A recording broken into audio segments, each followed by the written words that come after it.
में आपका स्वागत है और मैं हूं आपके साथ दीपा बाफिला। संगम की रेती पर महज चंद दिनों बाद आस्था का महाकुंभ लगने जा रहा है। प्रयागराज करोड़ों श्रद्धालुओं का स्वागत करने के लिए तैयार है। अखाड़ों की पेशवाई लगातार जारी है। संत अपना डेरा डाल चुके हैं। अब बस इंतजार है कुंभ मेले का। अपने आधे घंटे के इस खास प्रोग्राम में हम आपको कुंभ से जुड़े हर रंग दिखाएंगे। तो बस आप बने रहिए हमारे साथ और देखते रहिए हमारा खास प्रोग्राम चलो कुंभ चले।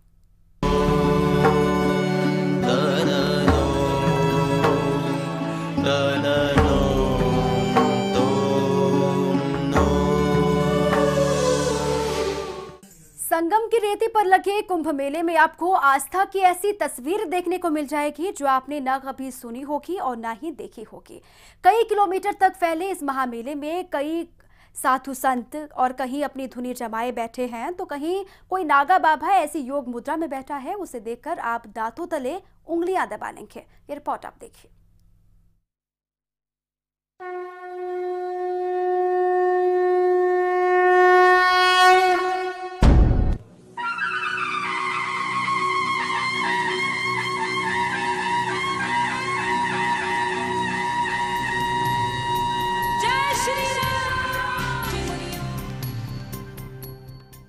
संगम नगरी पर आस्था का रंग चढ़ने लगा है। कुंभ में साधु संतों की हलचल शुरू हो चुकी है। शाही अंदाज में अखाड़ों की पेशवाई कुंभ पहुंच रही है। लेकिन कुंभ में नागा साधुओं और संतों का हठयोग भी देखने को मिल रहा है।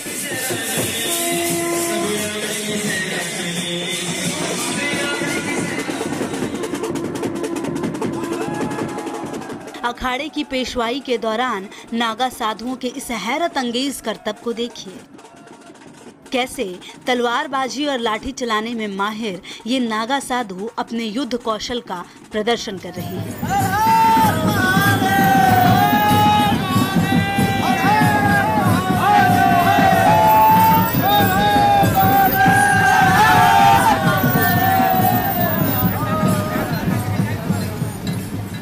लाठी इतनी तेजी से घुमा रहे हैं जैसे मानो युद्ध के मैदान में ही हो। एक और तस्वीर देखिए जब नागा साधु अपनी कला का प्रदर्शन कर रहे हैं। तभी एक साधु अलग अलग मुद्राओं में योग करते नजर आ रहा है।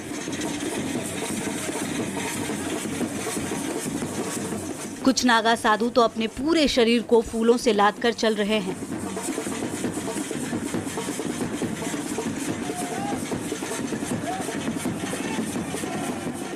शरीर में भस्म रमाए हुए इन साधुओं को ना दुनिया की परवाह और ना लोगों की, बस चले जा रहे हैं अपनी धुन में।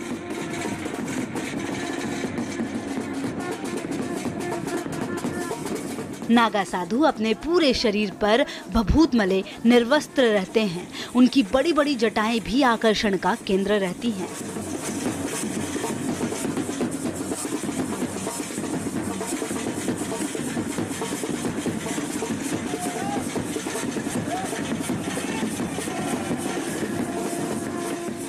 हाथों में चिमटा, चिल्लम, कमंडल लिए और गांजा और चरस का कश लगाते इन साधुओं को देखना अजीब लगता है। ये मस्तक पर आड़ा भभूत लगा 3 धारी तिलक लगाकर धुनी रमाकर रहते हैं। कोई नागा सालों से एक पैर पर खड़ा है तो किसी ने अपना एक हाथ बांधकर ऊपर कर रखा है। कोई पेड़ के नीचे धुनी रमाए बैठा है। ऐसा नहीं है कि इन नागा साधुओं के भक्त सिर्फ भारत में ही हैं। 7 समंदर पार से आए विदेशी भी आपको इनसे आशीर्वाद लेते अक्सर दिख जाएंगे। प्रयागराज में नागा साधुओं की एक फौज है जिसमें हर नागा कुंभ में अलग रूप और रंग में नजर आ रहा है।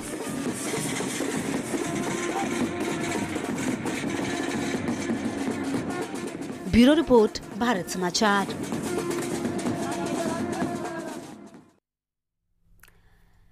प्रयागराज कुंभ मेले में रेलवे ने अपनी तैयारियों को परखने के लिए इलाहाबाद जंक्शन पर मॉक ड्रिल कराई गई। मॉक ड्रिल में रेलवे के अधिकारियों ने कुंभ मेले की भीड़ का सीन इलाहाबाद जंक्शन स्टेशन पर क्रिएट किया।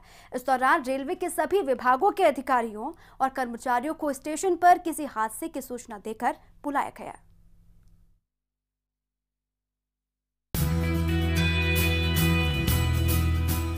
प्रयागराज जंक्शन पर अचानक हलचल तेज हो गई। स्टेशन पर भगदड़ जैसे हालात बने हुए हैं। स्टेशन पर अफरा तफरी है, किसी को कोई सुध नहीं है। लोग बेतहाशा इधर उधर भाग रहे हैं। इसी बीच अचानक सुरक्षा बल के जवान पहुंच गए हैं। लोगों की मदद की जा रही है। एक एक कर यात्रियों को स्टेशन से बाहर निकाला जा रहा है और किसी तरीके से बिगड़े हालात को काबू करने की कोशिश की जा रही है। अरे अरे, घबराइए मत, प्रयागराज स्टेशन पर कोई हादसा नहीं हुआ है। दरअसल ये रेलवे की तरफ से की गई महज एक मॉक ड्रिल थी। दरअसल कुंभ के दौरान जंक्शन पर बनाए गए यात्री आश्रय स्थल से स्पेशल ट्रेनों में यात्रियों को बैठाने की मॉक ड्रिल की गई। यात्री आश्रय स्थल से यात्रियों का झुंड बनाकर निकाला गया। इस दौरान फुट ओवरब्रिज संख्या 3 से ले जाकर प्लेटफॉर्म संख्या 5 पर दीनदयाल उपाध्याय की ओर जाने वाली 20 कोच की ट्रेन में यात्रियों को सुरक्षात्मक तरीके से बैठाया गया। दिन में 12 बजे यात्रियों को आश्रय स्थल से निकालने की कवायद शुरू की गई, जबकि स्पेशल ट्रेन 12:30 बजे जंक्शन से रवाना कर दी गई। इस दौरान यात्री आश्रय संख्या 3 से 2000 यात्रियों को सुरक्षा कर्मियों की मदद से प्लेटफॉर्म संख्या 5 पर खड़ी स्पेशल ट्रेन में बैठाया गया। खास बात यह है कि इस मॉक ड्रिल में यात्रियों के तौर पर स्कॉट गाइड, कुली, आरपीएफ, रेल कर्मी, जीआरपी के जवान शामिल हुए। मॉक ड्रिल में रेलवे के अधिकारियों ने कुंभ मेले की भीड़ का सीन इलाहाबाद जंक्शन स्टेशन पर क्रिएट किया। इस दौरान रेलवे के सभी विभागों के अधिकारियों और कर्मचारियों को स्टेशन पर किसी हादसे की सूचना देकर बुलाया गया, जिसके बाद स्टेशन पर मॉक ड्रिल में राहत बचाव का काम किया गया। जो हम लोग यहाँ मॉक ड्रिल कर रहे हैं, इसका उद्देश्य ये है कि जो सिस्टम्स हम लोगों ने सारे लगाए हैं उसका एक बार टेस्ट हो जाए। किसी भी चीज़ का रिहर्सल जो है आसान कर देता है चीज़ों को, आगे आने वाली चीज़ों को। यहाँ वो सारी टीमें तैयार हैं, मेडिकल टीम भी आई हुई है। हम लोगों ने स्ट्रेचर्स का भी अरेंजमेंट कर रखा है। कई तरह की चीज़ें और इसमें हैं। सिग्नलिंग सिस्टम्स का भी टेस्ट हो रहा है। हमारे जो कंट्रोल टावर में जो लोग बैठे हुए हैं वो सीसीटीवी कैसा काम कर रहा है, ये सारी भी चेक हो रही हैं। और साथ में जो रिकॉर्डिंग्स होगा उसमें कहीं कोई त्रुटि है, खामी है, वो सारी चीज़ हम लोग चेक करेंगे इसमें। आपको बता दें कि 2013 के कुंभ मेले में इलाहाबाद जंक्शन स्टेशन पर हुई भगदड़ में कई यात्रियों की मौत हो गई थी, जिससे सबक लेते हुए रेलवे ने इस बार के कुंभ में 700 करोड़ की लागत से व्यापक तैयारी की है। रेलवे ने बाकायदा यात्रियों के लिए 4 बड़े आश्रय स्थल और प्लेटफॉर्म पर जाने के लिए निश्चित मार्ग तय कर दिए हैं। स्नान पर्व के दिन इन्हीं तय मार्गों से यात्रियों को प्लेटफॉर्म पर भेजा जाएगा। भारत समाचार के लिए प्रयागराज से धीरेन्द्र द्विवेदी की रिपोर्ट।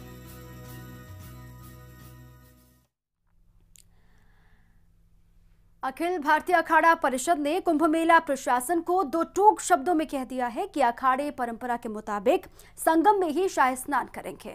अखाड़ा परिषद ने मेला प्रशासन के उस प्रस्ताव को सिरे से नकार दिया है, जिसमें मेला प्रशासन ने अखाड़ों से सेक्टर 17 में गंगा के तट पर ही शाही स्नान का प्रस्ताव रखा था। अखाड़े और कुंभ मेला प्रशासन आमने सामने। नए घाट पर शाही स्नान को लेकर ठनी। पुरानी परंपरा तोड़ने से अखाड़ों का इनकार। झुंसी की ओर संगम तट पर बने नए घाट पर शाही स्नान को लेकर मेला प्रशासन और अखाड़ों के बीच ठन गई है। यह घाट सेक्टर 17 में बन रहा है। यहाँ कुंभ नाम से एक भव्य गेट भी बनाया गया है। दरअसल कुंभ में 13 अखाड़े गंगा के उस पार सेक्टर 16 में बसाए गए हैं। संगम क्षेत्र में अखाड़ों को शाही स्नान के लिए पांटुल पुल पार करके आना पड़ेगा। ऐसे में मेला प्रशासन का तर्क है कि पुल से हाथी, घोड़े और शाही रथ को सुगमता से आने में दिक्कत होगी, इसलिए संतों को ये प्रस्ताव दिया गया कि वो सेक्टर 17 में शाही स्नान करें। अब इस प्रस्ताव से अखाड़ों के संत भड़क गए हैं। उन्होंने ऐसे प्रस्ताव को सिरे से नकार दिया है। भारतीय अखाड़ा परिषद की श्री पंचायती अखाड़ा और बड़ा उदासीन निर्वाण में हुई आपात बैठक में संतों ने परंपरा के मुताबिक ही शाही स्नान संगम पर ही किए जाने की बात कही है। अखाड़ा परिषद के अध्यक्ष महंत नरेंद्र गिरी ने अखाड़ों के शिविरों में पानी और शौचालयों की पर्याप्त व्यवस्था अब तक न हो पाने पर भी नाराजगी जताई है। नरेंद्र गिरी का कहना है कि साधु संतों से बिजली का बिल भी नहीं लिया जाना चाहिए। ऐसा है कि सेक्टर नंबर 17 को आज हम सभी अखाड़ा से गए थे। ये कहा है कि संगम क्षेत्र है, यहाँ पे श्रद्धालु नहाए, भक्त नहाए। हमारी जहाँ परंपरा है संगम नोच पे ही हम लोग नहाएंगे, ये निर्णय आज हो चुका है और बता भी दिया गया है कि हम लोग संगम नोच पे नहाएंगे, वो व्यवस्था वहाँ होगी। हम लोग सेक्टर नंबर 17 में नहीं नहाएंगे। ये हो गई पहला। दूसरा ये कहा गया है जो हमारे यहाँ शिकायत अखाड़ों में आई है शौचालय की बड़ी अव्यवस्था है, सारे लोग नाराज हैं और पानी की अव्यवस्था है। दो चीज़ों को बड़ी शिकायत आई है। हम लोग महामंत्री कई बार राउंड मारे हैं, पूरा माननीय नगर विकास मंत्री जो यहाँ प्रभारी मंत्री हैं, कल उनसे फ़ोन द्वारा हमने अपनी शिकायत दर्ज करा दी है कि ये शिकायत बहुत सारी आ रही है। शायद उन्होंने मेला अधिकारी को निर्देश भी दिया है। तो शौचालय और जल दो की थोड़ी अव्यवस्था हो रही है, तो आप लोगों के माध्यम से और सबके माध्यम से कहना चाहता है कि इसकी व्यवस्था जल्दी कराई जाए। एक बात।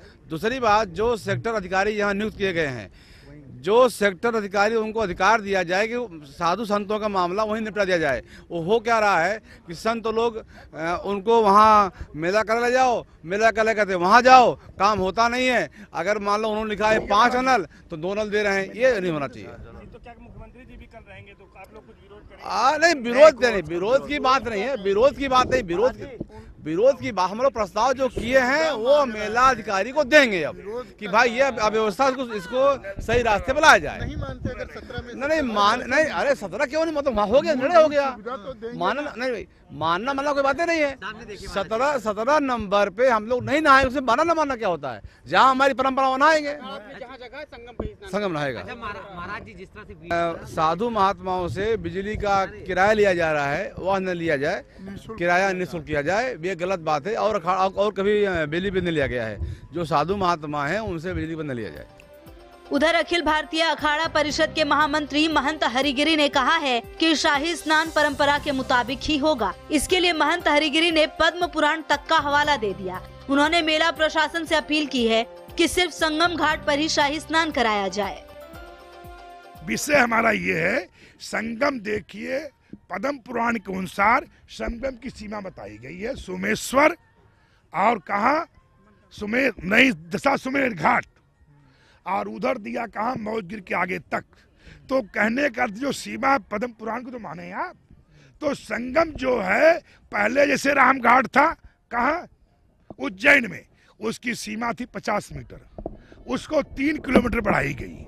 तो मेला अधिकारी से मेरा ये कहना है पद्म के अनुसार इसको चारों तरफ खाली संगम घाट करें। संगम घाट 1, 2, 3 जो बाहर से विश्व के लोग आने वाले हैं उनको ये मालूम पड़े कि पुराण के साथ कि मैं संगम का स्नान किया।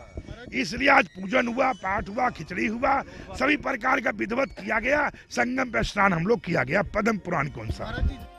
आपको बता दें कि प्रयागराज में कुंभ 14 जनवरी से शुरू हो रहा है, जिसमें पहला शाही स्नान 14 जनवरी को होगा। अखाड़ों के साधु संत शाही स्नान के लिए प्रशासन अखाड़ों से संगम तक संतों के लिए एक विशेष राजपथ बनाता है, जिस पर सिर्फ और सिर्फ अखाड़े चल सकते हैं। भारत समाचार के लिए प्रयागराज से धीरेन्द्र द्विवेदी की रिपोर्ट।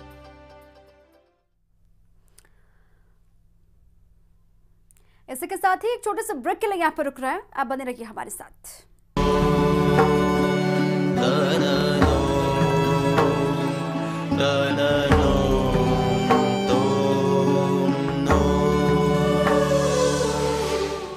ब्रेक के बाद एक बार फिर से आपका स्वागत है। संगम की रेती पर 14 जनवरी से शुरू हो रहा कुंभ भी डिजिटल कुंभ बन रहा है।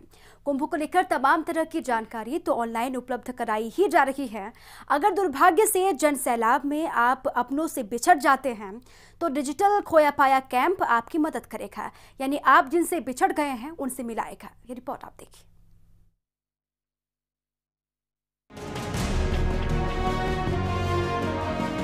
दुनिया के सबसे बड़े आध्यात्मिक पर्व कुंभ में आने वाली भीड़ को देखते हुए डिजिटल तकनीक से लैस खोया पाया केंद्र बनाया गया है।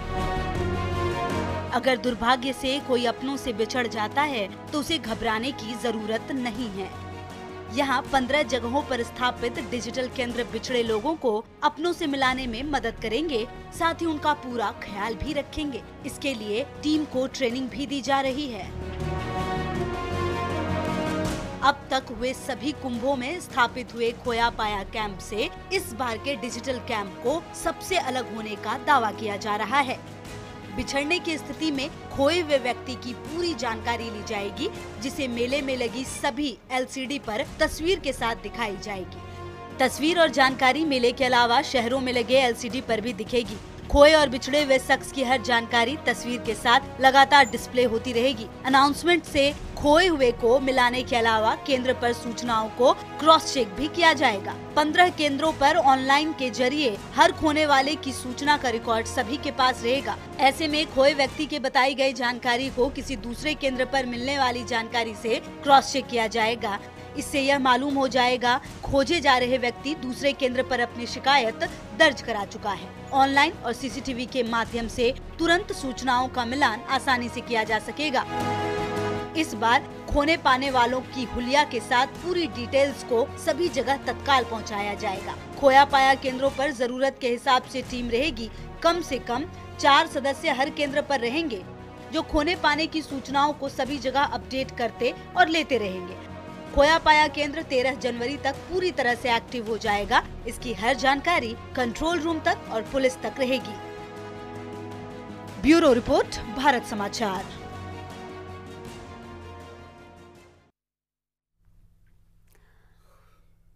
भारत की धरती शुरू से ही विदेशियों को अपनी ओर खींचती रही है।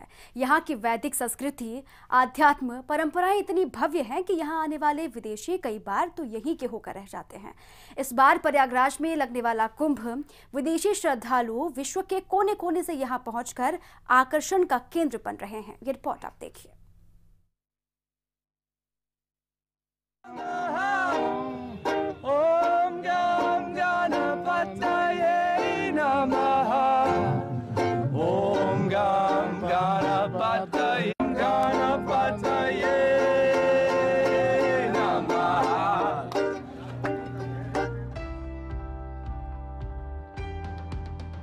यूपी के प्रयागराज में कुंभ की तैयारियां जोरों से जारी हैं, जहां देसी विदेशियों का आना शुरू हो गया है। यूं तो इसका हिंदू धर्म में खास महत्व है, पर विदेशों में भी ये खूब लोकप्रिय है। यही वजह है कि जब कभी यहाँ कुंभ का आयोजन होता है तो बड़ी संख्या में विदेशी श्रद्धालु यहाँ पहुँचते हैं। इस बार भी विदेशी मेहमानों की आमद शुरू हो गई है। विदेशी मूल के भक्त नए साल के पहले दिन से ही मेला क्षेत्र में पहुँचने लगे हैं। ये लोग कुंभ आने वाले अलग अलग अखाड़ों से जुड़े हैं। जर्मनी और यूएस से आए कुछ विदेशी श्रद्धालु आजकल खासा आकर्षण का केंद्र बने हुए हैं। सनातन धर्म से प्रभावित हुए ये विदेशी श्रद्धालु अपने गिटार से एक वैदिक मंत्रों का जाप कर रहे हैं, जिन्हें देखने के लिए लोगों की भारी भीड़ उमड़ रही है।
विदेशों से पहुंचे ये लोग भारत की संस्कृति, आध्यात्म और परंपराओं के कायल हैं। यही वजह है कि ये लोग 7 समंदर पार से प्रयागराज की धरती पर पहुंचे हैं।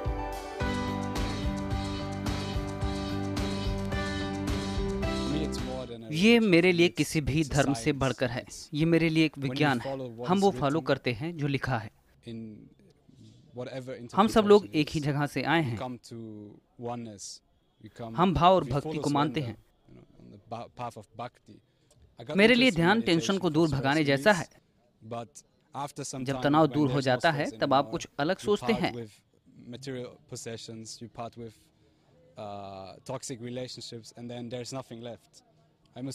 मैं जर्मनी से ग्रेजुएट हूँ। मैं हमेशा दुनिया में घूमता रहता हूँ और नए लोगों से मिलता हूँ। कैसे प्रकृति के पास जाया जा सके, कैसे लोगों से मिला जा सके।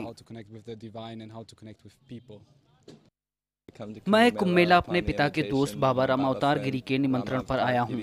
मुझे यहाँ आकर बहुत अच्छा लग रहा है। मैं यहाँ अपनी पार्टनर कारा के साथ आया हूँ।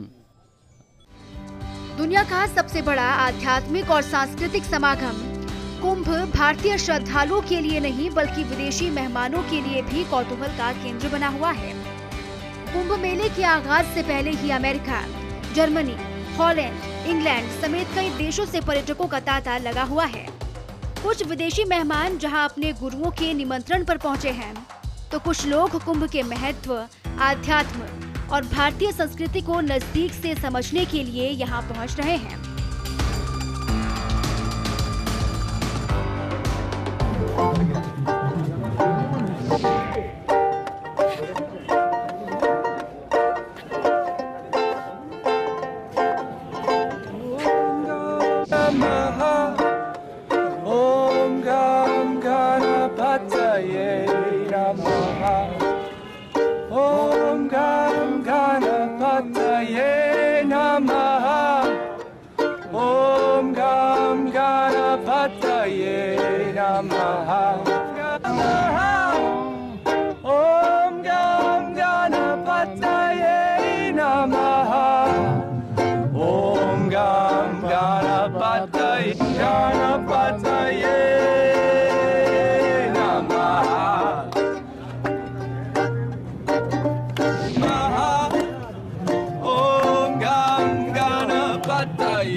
ब्यूरो रिपोर्ट, भारत समाचार।